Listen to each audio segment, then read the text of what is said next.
Здравствуйте, дорогие друзья! Я рада вас приветствовать на моем канале. Сегодня в данном видео я делаю необыкновенно вкусный, легкий и быстрый йогуртовый муссовый клубничный торт. Многие очень меня просят в комментариях, чтобы показать именно правильные пропорции на йогуртовый муссовый тортик. Торт буду готовить большой, 26 см в диаметре, и сначала приготовлю бисквит. 8 яиц я разделяю на желтки и белки. В белки я добавляю 16 грамм ванильного сахара. Взбиваю сейчас просто до состояния пены. И добавляю туда сейчас 25 грамм кукурузного крахмала. Сейчас от общего количества сахара 240 грамм я добавляю в белки примерно 1/3. И взбиваю сейчас белковую массу примерно 3-4 минуты. Миксер у меня здесь маломощный. Яйца здесь комнатной температуры, среднего размера, весом без скорлупы, каждое яйцо примерно по 50 грамм. Белки взбились, и взбиваем сейчас желтки. Порциями ввожу сейчас в желтки весь оставшийся сахар. И взбиваю желтковую массу даже немножко дольше, чем белковую, примерно минут 5. Это важно, чтобы бисквит без разрыхлителя хорошо поднялся. Вот таким маломощным ручным миксером. Сейчас белковую массу я вмешиваю аккуратно круговыми движениями во взбитую желтковую массу.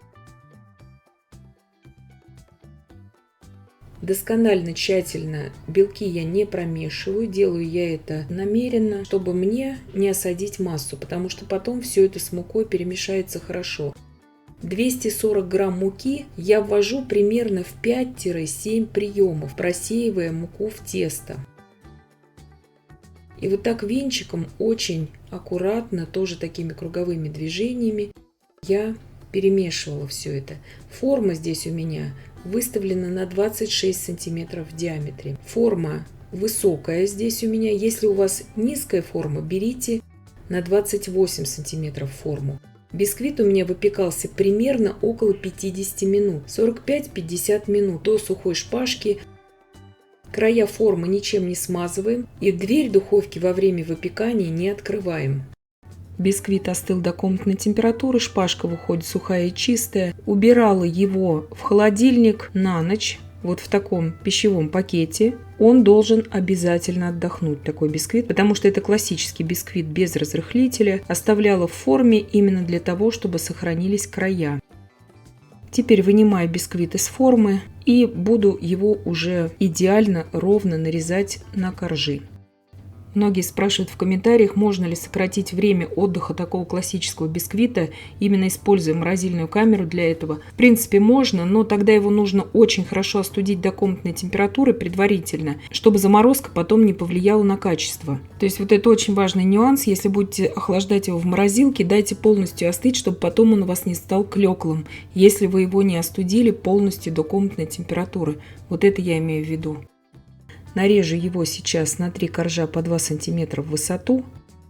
Я нарезаю по обыкновению кондитерской струной. Конечно же, вы можете использовать для этого нож. Кондитерская струна продается сейчас в интернете в любом кондитерском магазине. Бисквит получается с небольшими дырочками здесь из-за того, что взбивали именно ручным миксером. Если вы будете взбивать тесто на этот бисквит в планетарном миксере, можно не разделять яйца на желтки и белки, и тогда дырочек будет гораздо меньше. Шапочку здесь, если вы не захотите использовать крем для украшения, можно измельчить в измельчителе и использовать для украшения боковины торта. В качестве пропитки я беру здесь 250 грамм пастеризованного молока. Вы можете здесь пропитывать абсолютно чем вы хотите. И сахарным сиропом, делать сироп на сгущенном молоке, то есть все на ваше усмотрение. Сразу готовлю нижний корж, чтобы можно было выливать на него мусс. 20 грамм желатина заливаю 120 миллилитрами холодной кипяченой воды и даю желатину набухнуть. Желатин силы примерно 220 блюм. 400 грамм замороженной клубники, у меня здесь она уже растаяла. Я ее просто пробила блендером. Выливаю сейчас ее в ковшик и довожу до кипения ее с сахаром. Сахара 150 грамм. Здесь очень важный момент. Если у вас клубника пресная, такая бывает она, особенно после заморозки, лучше туда добавить сок еще половины лимона. У меня клубника очень кислая в этот раз попалась, поэтому лимон я не добавляла. Даю сейчас слегка остыть клубничному пюре. Я просто его довела до кипения. Как только оно немножко остыло сейчас, сразу же добавляю в него набухший желатин, перемешиваю, желатин моментально там растворяется и остужаю сейчас все это до комнатной температуры. Вот сейчас на данном этапе, если вас смущают косточки в этом пюре с желатином, пропустите его сразу через сито. Это будет очень удобно. 500 мл здесь охлажденных сливок для взбивания жирностью не менее 30%. 16 грамм ванильного сахара. Взбиваю до таких мягких пиков, ни в коем случае не до устойчивых. Здесь в этом видео я показываю рецепт такого базового, очень вкусного, но в то же время очень простого в приготовлении клубничного йогуртового мусса для наполнения тортов, который всегда пригодится и как палочка-выручалочка может использоваться с любым бисквитом. 500 грамм йогурта греческого добавляю и 150 грамм сгущенного молока с сахаром. Греческий йогурт комнатной температуры. Греческий йогурт у меня 10% жирности. Сразу же отвечаю на вопрос, у кого нет греческого йогурта, смело можете добавлять 10% сметану, то есть нежирную сметану. Можете даже 15% брать. Ввела туда всю клубничную смесь с желатином и сразу же разделяю эту массу, ничего здесь ждать не нужно, на 2 равные части. Лучше это делать на весах, особенно если вы новичок.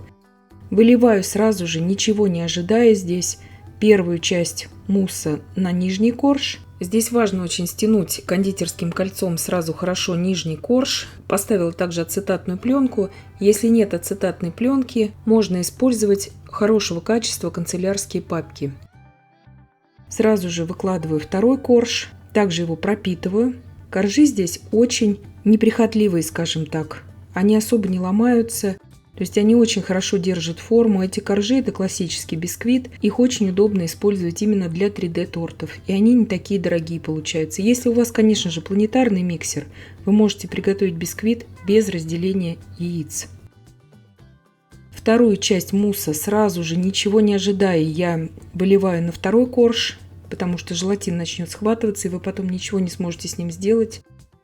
И накрываю тем коржом, который был у нас дном при выпекании. Также его не забываю пропитываю и убираю сейчас в холодильник минимум на 5 часов.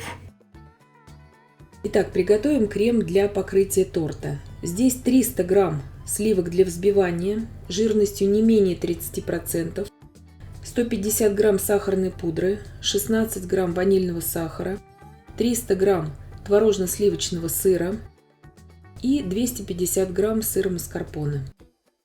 Все молочные продукты очень холодные. Взбиваю все это до устойчивых пиков.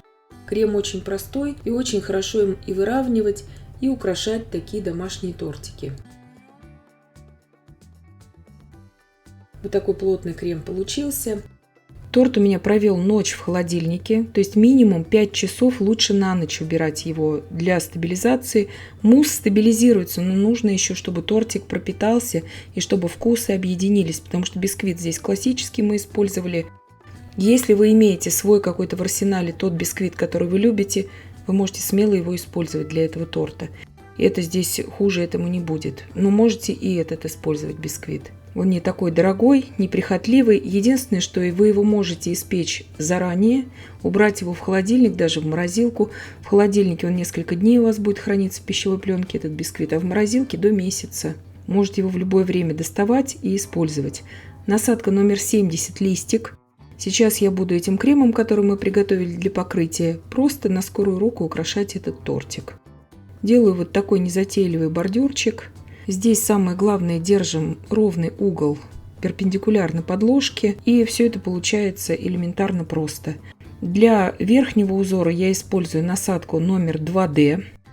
Сразу хочу сказать, что этот крем, он не очень хорошо переносит жару. Я здесь его показываю просто для примера. Если вам нужен такой термоустойчивый крем, скажем так, лучше брать белково-заварной крем. У меня 3 подробнейших рецепта на канале имеется. И для украшения данного торта белкового крема понадобится из расчета порции на 150 грамм белка. И будет у вас большой и недорогой тортик. А можете также использовать просто ту шапочку, которая у нас осталась при разрезании бисквита. Торт получается необыкновенно просто вкусным, без преувеличения. Нравится как взрослым, так и детям. Съедается такой торт мгновенно. Торт нежнейший получается, вот такой мягкий, сочный. и очень пропитанный. Идеально надламывается вилкой даже вот в таком вертикальном именно положении, что немаловажно. Слои остаются идеально ровными. Мусс этот не плывет в жару, в отличие от крема для украшения. И он при этом остается воздушным, очень нежным, что также немаловажно. И я надеюсь, что видео было полезным и познавательным. Подписывайтесь на мой канал, ставьте лайки, пишите комментарии. Я всем желаю больших успехов и до встречи в новых видео.